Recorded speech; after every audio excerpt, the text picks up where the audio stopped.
अस्सलामुअलैकुम my dear students, उम्मीद करता हूँ आप सब खैरियत से होंगे। आज हम यूनिट नंबर 1 करेंगे। यूनिट नंबर 1 का नेम है क्वाड्रेटिक इक्वेशंस। इस यूनिट में हम क्वाड्रेटिक इक्वेशन की डेफिनेशन और इसको सॉल्व करने के डिफरेंट मेथड को डिटेल से डिस्कस करेंगे। और इसके बाद यूनिट नंबर 2 में हम क्वाड्रेटिक इक्वेशन की थ्योरी को डिटेल से डिस्कस करेंगे, जो कि वेरी इंपॉर्टेंट यूनिट नंबर 2 होगा। क्वाड्रेटिक इक्वेशन को अच्छी तरह से लर्न करना बहुत ज़रूरी है, क्योंकि क्वाड्रेटिक इक्वेशन या क्वाड्रेटिक पॉलिनोमियल का यूज़ तकरीबन हर क्लास में होता रहता है। कोर्स चाहे मैट्रिक का हो, एफएससी का हो, बीएससी और या एमएससी का क्यों ना हो, इसका यूज़ तकरीबन हर क्लास में ज़रूर होता है। इसलिए इसको लर्न करना इंतहाई ज़रूरी है। आइए चलते हैं आउटलाइंस की तरफ। इस यूनिट को टोटल 4 एक्सरसाइज में डिस्ट्रीब्यूट किया गया है। Exercise 1.1 quadratic equation and solve it by factorisation and completing square method. Exercise 1.2 Use of quadratic formula. Exercise 1.3 Solution of equations reducible to quadratic form. Exercise 1.4 Solution of radical equations. ये आपके सामने outlines हैं जो मैंने इस unit को total 4 exercise में distribute किया है। वो आपके सामने 1 बाय 1 एक्सरसाइज में हम ये चीज़ें डिटेल से डिस्कस करेंगे। आइए चलते हैं लर्निंग आउटकम्स की तरफ कि हम इस यूनिट में क्या क्या लर्न करेंगे। There are 4 major outcomes to learn this unit number 1। इस यूनिट को लर्न करने के लिए आपने ये 4 मेजर आउटकम्स अच्छी तरह से लर्न कर लेने हैं। तो यकीन कीजिएगा unit number 1 that's very easy. Number 1 quadratic equations. First जो मेजर आउटकम है वो आपके सामने ये है कि क्वाड्रेटिक इक्वेशन को हम डिस्कस करेंगे और इसकी कितनी टाइप हैं उसको भी डिटेल से डिस्कस करेंगे। नंबर 2 को solution of a quadratic equations. Quadratic equation को सॉल्व करने के कितने मेथड हैं और इनका सोल्यूशन किस तरह से फाइंड आउट करेंगे। Number 3 solution of a equations reducible to quadratic form. Number 3 में हमने डिस्कस करना है इक्वेशंस को क्वाड्रेटिक फॉर्म में कन्वर्ट करेंगे। उसके बाद फिर हम क्वाड्रेटिक इक्वेशन का सॉल्यूशन फाइंड आउट करेंगे। नंबर 4 पे solution of are radical equations के रेडिकल इक्वेशन का सॉल्यूशन किस तरह से फाइंड आउट करेंगे, और ये भी मैं इसमें आपको एक चीज़ डिटेल से बताऊंगा कि रेडिकल इक्वेशन में हम चेकिंग क्यों करते हैं। क्वाड्रेटिक इक्वेशन को लर्न करने से पहले मैं आपको लीनियर इक्वेशन लर्न करवाऊंगा, क्योंकि क्वाड्रेटिक इक्वेशन को लर्न करने से पहले लीनियर इक्वेशंस को लर्न करना बहुत ज़रूरी है। तमाम बेसिक्स जो हैं क्वाड्रेटिक इक्वेशन की वो लीनियर इक्वेशन पे मुश्तमिल हैं। आइए चलते हैं लीनियर इक्वेशन की तरफ। लीनियर इक्वेशन का other name first degree equation भी है। डेफिनेशन क्या है? An equation in X that can be written in the form. वो किस फॉर्म में लिखी होनी चाहिए? ए X plus B equal to zero where A not equal to zero and A B are real numbers is called linear equation और first degree equation और general form और a standard form of the linear equation. ये definition आपके सामने मैंने read की है। इस डेफिनेशन में आप देखें, एन इक्वेशन वो इक्वेशन होनी चाहिए इन एक्स में और उसको लिखा जा सकता हो A X plus B equal to zero की फॉर्म में। जब A X plus B equal to zero की फॉर्म में लिखा जाएगा तो उसको आप कह सकते हैं वो लीनियर इक्वेशन है या फर्स्ट डिग्री इक्वेशन है। उसको आप जनरल फॉर्म भी कह सकते हैं, स्टैंडर्ड फॉर्म भी कहा जा सकता है ऑफ लीनियर इक्वेशन की।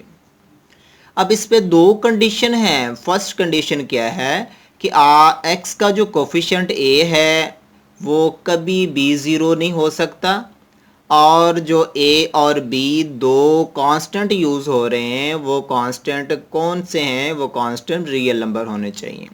ये 2 कंडीशन अगर फुलफ़िल होती हों तो वो फॉर्म आपकी लीनियर इक्वेशन कहलाएगी या उसको फर्स्ट डिग्री इक्वेशन भी कहते हैं। अब इसका नाम फर्स्ट डिग्री इक्वेशन क्यों कहा गया? देखें, degree mean maximum power of variable is called degree.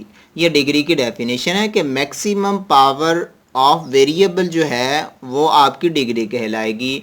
और देखें डिग्री का साथ लिखा हुआ फर्स्ट, इट मीन उसकी डिग्री होनी चाहिए फर्स्ट डिग्री वाली इक्वेशन को हम लीनियर इक्वेशन कहते हैं। अब इसमें आप देख सकते हैं कि आपके पास यहाँ x की पावर 1 है और यहाँ b के साथ x की पावर 0 मौजूद है, तो x की पावर 0 भी है और x की पावर 1 भी है, तो दोनों में मैक्सिमम पावर क्या हुई वेरिएबल की 1, तो इसलिए इसको फर्स्ट डिग्री इक्वेशन भी कहा जाता है। अब ये आपके सामने फर्स्ट डिग्री इक्वेशन में मैंने आपको दो बातें, जो दो कंडीशन आपको बताई हैं कि फर्स्ट कंडीशन क्या है, एक्स का कोफिशिएंट ए है वो कभी भी ज़ीरो नहीं हो सकता, और दूसरी कंडीशन ए और बी जो इसमें कांस्टेंट यूज़ हो रहे हैं वो आपने रियल नंबर से लेने हैं। तो ए रियल नंबर आप ले सकते हैं और यहाँ पे ए और बी की कोई भी वैल्यू पुट करते जाएं और आपके पास जितनी भी इक्वेशन बनेगी वो सब की सब लीनियर इक्वेशन ही होंगी। एग्जाम्पल की तरफ चलते हैं। एग्जाम्पल देखिएगा कि 2x प्लस 3 इक्वल टू 0, ये आपके पास एक लीनियर इक्वेशन है। क्यों है? देखिए मैंने कहा था a की वैल्यू आप 0 नहीं ले सकते, तो मैंने वो 0 नहीं ली, a की वैल्यू 2 ली है जब, और इसी तरह से जो b की वैल्यू है वो कोई भी ली जा सकती है, वो 0 ले लें, 1 ले लें, 2 ले लें, 0 पे कोई b पे कोई कंडीशन नहीं है, तो मैंने b की वैल्यू 3 ली। सो जो मेरे पास ये फॉर्म बनी है, ये फॉर्म इस वक्त 2x प्लस 3 इक्वल टू 0 है, तो ये वाली जो फॉर्म है इस फॉर्म को हम लीनियर इक्वेशन कहते हैं, या इसको फर्स्ट डिग्री इक्वेशन भी कहा जा सकता है।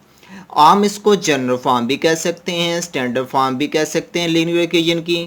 ठीक है, अब एक बात याद रख लें, अगर तो मैं a की वैल्यू 0 ले लेता हूँ फिर क्या होगा। देखें a की वैल्यू 0 में ले लूँ और यहाँ पे 0 पुट कर दूँ तो मेरे पास क्या आ जाएगा, 0x प्लस 3 इक्वल टू 0, तो ये x इंटू 0 जो है ये ख़त्म हो जाएगा, तो मेरे पास क्या रह जाएगा 3 इक्वल टू 0। जबकि इसमें वेरिएबल की 1 पावर मौजूद नहीं है तो ये फर्स्ट डिग्री इक्वेशन नहीं हो सकती, ये इस वक्त क्या है, फॉल्स स्टेटमेंट है, इसको फॉल्स स्टेटमेंट कहेंगे। सो ये is not a linear equation, ये लीनियर इक्वेशन नहीं हो सकती।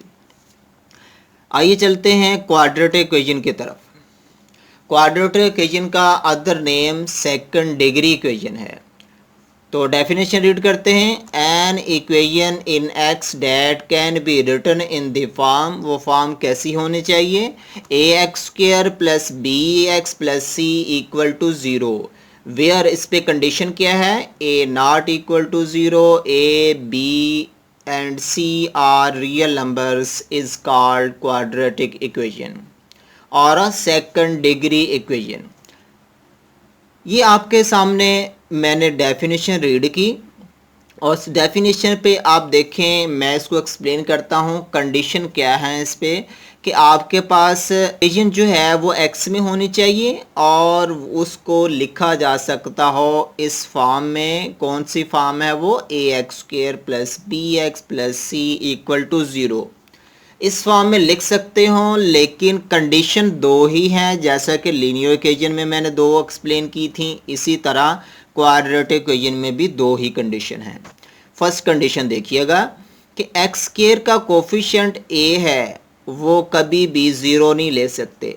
लीनियर इक्वेशन में आप जाएं तो वहाँ भी x का कोफिशिएंट a था तो वो भी 0 नहीं था, इसी तरह से यहाँ भी एक्स स्क्वायर का जो कोफिशिएंट है वो कभी भी 0 नहीं होना चाहिए। ठीक है, क्योंकि एक्स स्क्वायर का जो कोफिशिएंट अगर 0 हो जाता है तो ये स्क्वायर वाली टर्म ख़त्म हो जाएगी, तो हम उसको सेकंड डिग्री नहीं कह सकते, फिर वो फर्स्ट डिग्री इक्वेशन बन जाएगी। अब एक्स स्क्वायर का कोफिशिएंट वो 0 नहीं होने देना, ये पहली कंडीशन है जी। दूसरी कंडीशन है, इसमें जो A B C constant use हो रहे हैं ये कांस्टेंट रियल नंबर्स होने चाहिए। ये दो कंडीशन अगर फुलफिल होती हैं तो हम फिर उस इक्वेशन को क्या कहेंगे, क्वाड्रेटिक इक्वेशन कहेंगे या सेकंड डिग्री इक्वेशन बोलेंगे। अब इसका other name second degree equation क्यों है, देखें डिग्री की डेफिनेशन में बता चुका हूँ कि maximum power of variable is called degree, कि मैक्सिमम पावर आपने देखनी है कितनी सेकंड होनी चाहिए, तो हम उस इक्वेशन को क्वाड्रेटिक इक्वेशन बोलेंगे। आप देख सकते हैं इसमें इसमें x की पावर 2 भी है, x की पावर 1 भी है, और यहाँ पे x की पावर कोई ना हो तो वो 0 होती है। तो x की पावर 0 है, 1 है, स्क्वायर है, सबसे मैक्सिमम पावर फिर क्या हुई? स्क्वायर। तो इसलिए हम फिर इसको सेकंड डिग्री इक्वेशन भी कहते हैं।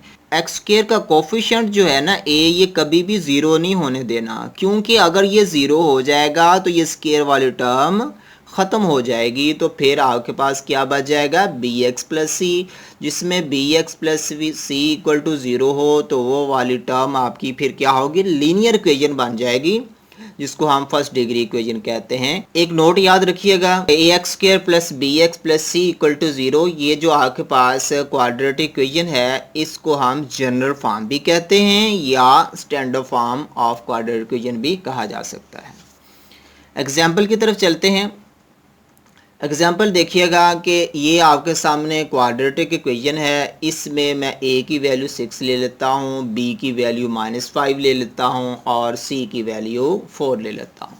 ये a, b, c की वैल्यू मैंने इस गिवन इक्वेशन में पुट कर देनी है, तो मेरे पास क्या फॉर्म हासिल होगी? देखें वो क्या बन जाएगी? 6x² minus 5x plus 4 equal to 0। ये आपके पास अनदर क्वाड्रेटिक इक्वेशन है, इसको हम सेकंड डिग्री इक्वेशन भी बोलेंगे, या इसको हम जनरल फॉर्म भी कह सकते हैं या स्टैंडर्ड फॉर्म भी कहा जा सकता है ऑफ क्वाड्रेटिक इक्वेशन की। अब इसमें देखें कि ये आपके पास देख सकते हैं एक्स स्क्वायर का कोफिशिएंट 0 नहीं है, वो 6 है, इसलिए इसमें स्क्वायर वाली टर्म मौजूद है। सो ये आपकी क्वाड्रेटिक इक्वेशन या सेकंड डिग्री इक्वेशन कहलाएगी। अगर आप a की वैल्यू 0 लेंगे तो फिर वो क्वाड्रेटिक इक्वेशन नहीं रहेगी। आप देख सकते हैं कि a की वैल्यू मैं 0 लेता हूँ, b की -5 और c की 4 ही रहने देता हूँ, तो आप देखें कि आपके पास फिर क्या बन जाता है। देखें मैंने ये a की वैल्यू यहाँ 0 पुट कर दी तो 0x² बन गया, और बाकी जो है -5x प्लस 4 इक्वल टू 0 रहा, तो ये 0 से मल्टीप्लाई होके क्या हो जाएगी? 0। सो आपके पास क्या बच जाएगा? -5x प्लस 4 इक्वल टू 0, तो ये बच गया। देखें x² की टर्म ख़त्म हो चुकी है, x² वाली टर्म ख़त्म हो चुकी है, तो फिर आपके पास इस वक्त मैक्सिमम पावर क्या बच गई? 1। सो फिर ये लीनियर इक्वेशन हो सकती है, बट ये क्वाड्रेटिक इक्वेशन नहीं हो सकती, इसको हम लीनियर इक्वेशन कहेंगे।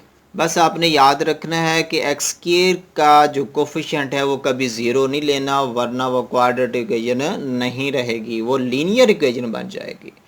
तो आइए इसके टाइप्स की तरफ चलते हैं। क्वाड्रेटिक इक्वेशन की 2 टाइप्स हैं। फर्स्ट टाइप आपके सामने है जी कंप्लीट क्वाड्रेटिक इक्वेशन, या अदर नेम हम सिंपली क्वाड्रेटिक इक्वेशन भी कह देते हैं। जैसे कि ये मैं एग्जांपल आपको पहले भी एक्सप्लेन कर चुका हूँ, ax² plus bx plus c equal to 0, ये जो आपके पास फॉर्म है, ये फॉर्म क्या है? क्वाड्रेटिक इक्वेशन की फॉर्म है, हम पढ़ चुके हैं, तो इसको हम कंप्लीट क्वाड्रेटिक इक्वेशन भी कहते हैं। कंप्लीट क्वाड्रेटिक इक्वेशन इसलिए कहा जाता है क्योंकि एक्स स्क्वायर की टर्म मौजूद है, इससे बैक जाएं एक पावर कम, देखें यहाँ पे एक्स की पावर 1 भी मौजूद है, उससे बैक जाएं तो यहाँ पे एक्स की पावर 0 मौजूद है। तो इसमें एक अरेंजमेंट है कि 2 के बाद 1, 1 के बाद 0 आता है, इसलिए हम इसको कंप्लीट क्वाड्रेटिक इक्वेशन भी कहते हैं। दूसरी टाइप की तरफ चलते हैं। दूसरी टाइप का नाम है इनकम्प्लीट क्वाड्रेटिक इक्वेशन, या अदर नेम क्या है? प्योर क्वाड्रेटिक इक्वेशन, जो खालिस है, खालिस क्वाड्रेटिक इक्वेशन है जी। तो देखें इसकी एग्जांपल। कंप्लीट क्वाड्रेटिक इक्वेशन में अगर b की वैल्यू 0 पुट करेंगे तो आपके पास b x से मल्टीप्लाई होके, इट मीन b की वैल्यू 0 है, 0 x से मल्टीप्लाई होके ख़त्म हो जाएगा, तो टर्म आपके पास 2 बच जाएंगी, एक फर्स्ट और last, ax² plus c equal to 0। इसमें देखें x वाली टर्म जो है वो ख़त्म हो चुकी है, तो अब ओनली कौन सी टर्म बाकी है? स्क्वायर वाली टर्म इसमें मौजूद है, इसलिए ये खालिस आपके पास कौन सी टर्म मौजूद है? जिसमें स्क्वायर है, इसलिए हम इसको प्योर क्वाड्रेटिक इक्वेशन भी कहते हैं।